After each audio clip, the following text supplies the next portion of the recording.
Olá, queridos, seja graça, seja paz de Jesus sobre tua vida. Espero que você esteja bem onde estiver.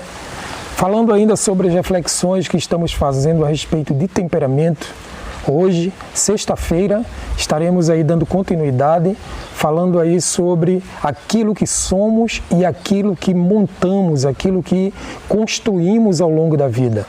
Aquilo que somos tem a ver com a nossa personalidade, tem a ver com o nosso temperamento. E aquilo que montamos, aquilo que construímos tem a ver com o caráter. Quando a gente fala de tristeza, quando a gente fala de alegria, quando a gente fala de impulsos, quando a gente fala de sentimentalismo, a gente está falando do temperamento. Quando a gente fala de fidelidade, verdade, mentira, a gente está falando, sobretudo, sobre caráter. Então, construir o nosso caráter depende muito do nosso temperamento, controlado pelo Espírito Santo de Deus. E diante de tudo isso, a gente pode dizer que precisamos a cada dia conhecer nossas emoções, nossos ímpetos, nossos desejos, nossas vontades, tudo isso para nos conhecer melhor e todos os dias. Diante de tudo isso, queremos aí trazer uma passagem bíblica para a gente refletir que está lá em Gênesis, no capítulo 13, a partir do verso 1. Essa passagem ela diz respeito a Abraão, quando sai do Egito e vai em direção ao Neguebe. Ele ali está com seu sobrinho Ló, com sua família e com todo o seu gado e ovelhas e tudo que ele tinha de patrimônio. Mas aí a gente entende que Abraão, sendo um homem que tinha uma personalidade forte, um homem que tinha uma personalidade também intranquila, por ser um fleumático, a gente vai explicar futuramente essas 4 características ou esses 4 temperamentos mais a fundo, mas esse homem, Abraão, no capítulo 12, como a gente sabe, de Gênesis, ele foi chamado por Deus para sair da sua casa, da sua terra, do meio da sua parentela e ir para um lugar que Deus iria lhe mostrar. E ele levou a sua mulher, os seus bens e tudo que ele tinha e levou consigo também o seu sobrinho chamado Ló.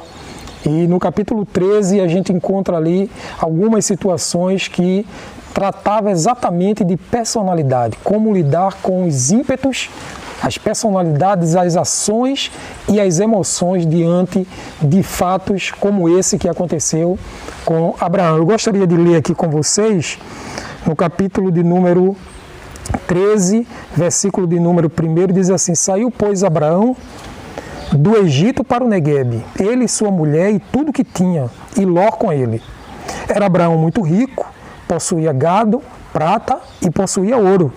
Fez as suas jornadas do Neguebe até Betel, até o lugar onde primeiro estivera a sua tenda, entre Betel e Ai, até o lugar do altar, que outrora tinha feito, e aí Abraão invocou o nome do Senhor.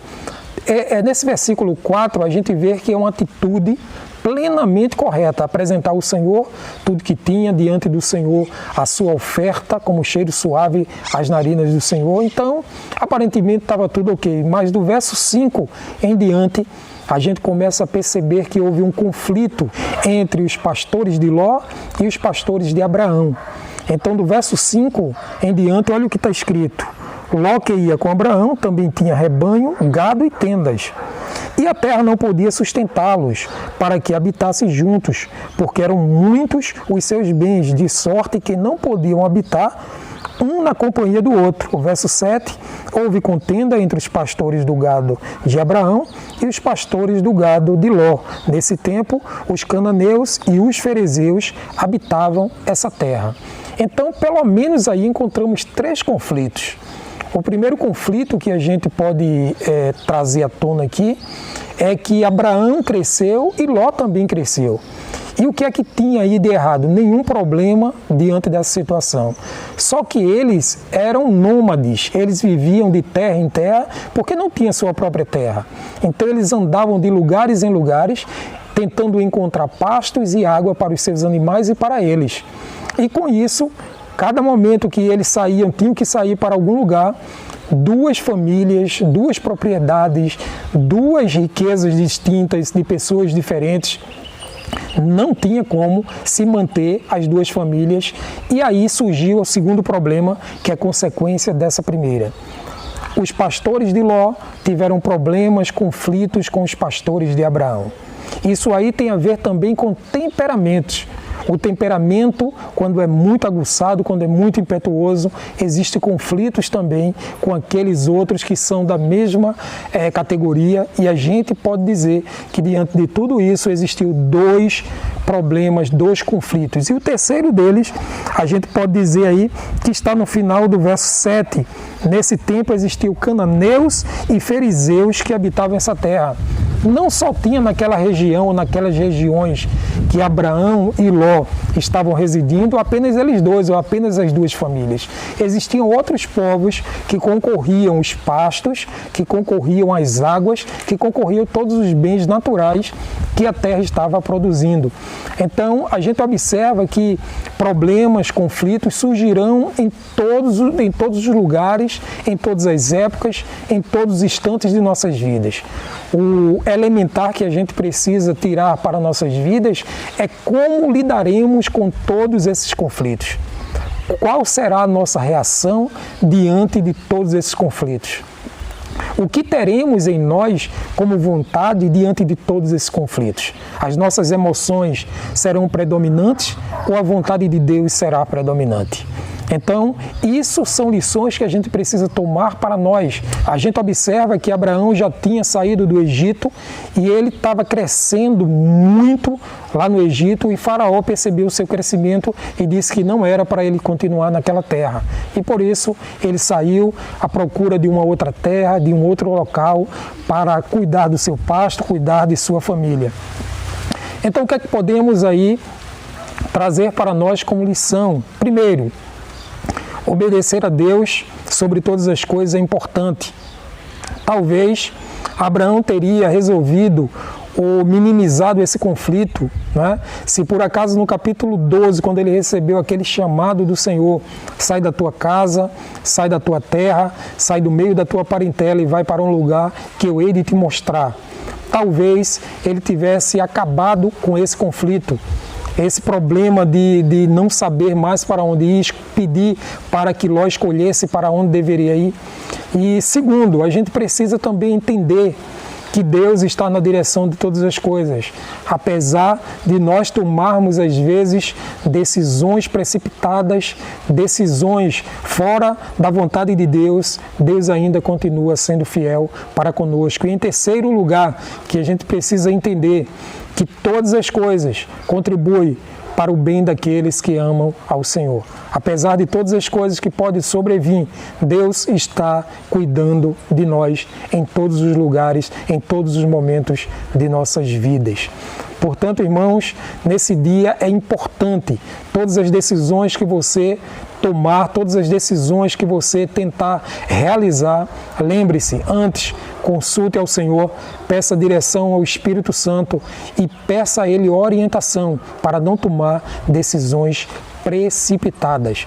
Temperamentos controlados têm a ver com submissão ao Espírito Santo de Deus. Quanto mais a gente se doa ao Espírito Santo, mais ele tem propriedade de nós e mais direção, mais sentido nós temos da vida e diante da vida. Sobre tudo isso, queremos destacar 4 lições que a gente precisa destacar como preciosas para nossas vidas. Primeiro, conheça a si mesmo, porque quando conhecemos a cada um de nós, como nós somos, os nossos impulsos, até quanto podemos contar diante de um conflito, diante de um problema, a gente vai saber lidar com aquela situação. Segundo, seu temperamento nunca, jamais será arrancado de você. Jamais seu temperamento será arrancado. Ele pode ser controlado porque ele faz parte da sua personalidade. Você nasceu dessa forma e você dessa forma continuará até o final da sua vida. Temperamento tem a ver com a sua personalidade que já foi construída. Ou você é sanguíneo, ou você é colérico, ou você é fleumático, ou é melancólico. O que você precisa entender é que Deus ele vai moldar, vai mexer, vai transformar o seu caráter, enquanto que o seu temperamento ele vai ser controlado, ele vai ser segurado pelo Espírito Santo de Deus, para que nós não cheguemos a tropeçar dia após dia.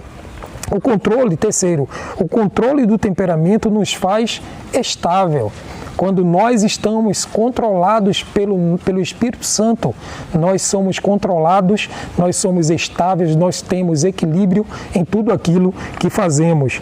E o quarto e o último é ensinamento ou lições para nossas vidas que nós devemos tomar. Não tente mudar aquilo que você é, ou seja, o seu temperamento. Porque você é do jeito que Deus se construiu, do jeito que Deus te fez. Então, o que nós precisamos entender que nós somos aquilo que Deus criou.